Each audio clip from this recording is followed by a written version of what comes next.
And in our other main news tonight, Israel has full aerial operational control over Tehran.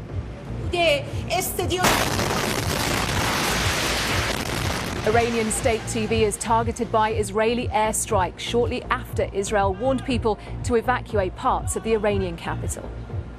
And as President Trump arrives at the G7 meeting, he says Iran is losing the war and should negotiate before it's too late. Now, Israel and Iran have continued to exchange fire with fighter jets, missiles and drones for a fourth day, with the conflict showing no sign of abating. Israel is now claiming it has full aerial control over the skies of Iran. Let's cross to Tel Aviv now. My colleague Anna Foster, who has the latest. Anna. Fiona, thank you. Iranian state TV has been hit by an Israeli strike in the last few hours. Dramatic pictures. It caused the channel to go off air altogether. And in the last half hour, Iran has condemned that attack as a war crime. It came shortly after Israel issued an evacuation order for a large part of the Iranian capital, Tehran, saying it had plans to strike military infrastructure that would endanger the life of civilians in the area. It is the fourth day now of missile strikes between the two countries, which started early on Friday when Israel launched a series of surprise attacks targeting nuclear sites and killing Iran's most senior military commanders. Now, Iran restricts access to the country for journalists, but BBC Verify has been using satellite imagery to confirm those attacks on both nuclear and military sites. So here are some of the locations where strikes have been carried out just in the last few days. This is a missile base in Big Haneh. Compared with an older image, this satellite image taken yesterday clearly shows damage to the roof. And Isfahan is one of Iran's key nuclear sites. It was confirmed over the weekend that 4 critical buildings at this site were damaged, including the uranium conversion facility. On this satellite image, you can now see visible damage to the buildings there. Well, the BBC is not allowed to broadcast from inside Iran, but our colleagues at BBC Persian have been keeping across the situation. Farham Gabadi has this report. Iranian state TV came under attack during its live coverage.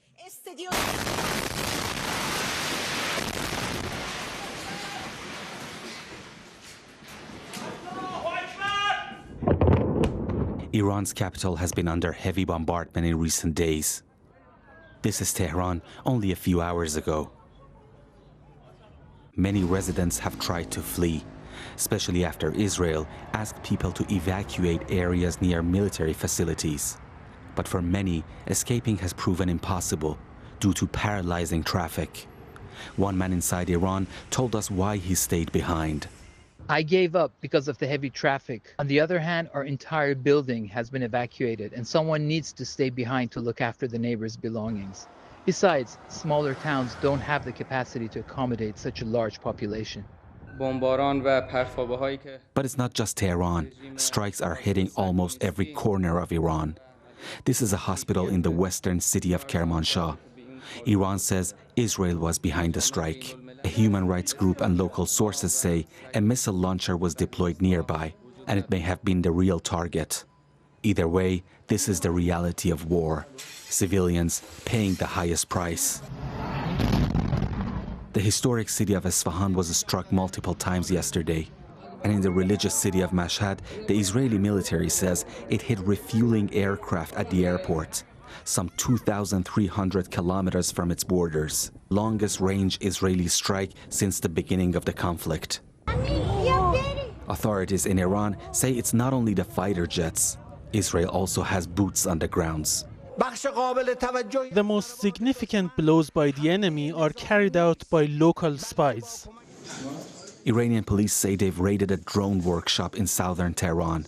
They say Israeli agents assemble drones inside the country and then load them onto pickup trucks to launch them from there. Iranians say there are no sirens and no shelters. Many feel they're trapped in a war they never chose after decades of repression. Farham Gabadi, BBC News. Well, here in Israel, Prime Minister Benjamin Netanyahu said the country is on the way to achieving victory, claiming that it has full aerial control over Tehran. Overnight, Iranian missiles penetrated Israel's air defences, killing 8 people in attacks in Tel Aviv, Haifa and other cities. Our Middle East correspondent Lucy Williamson has the latest from Tel Aviv. Israel started this war to make Israelis safer, it said, seeing Iran's ballistic missiles as a separate existential threat.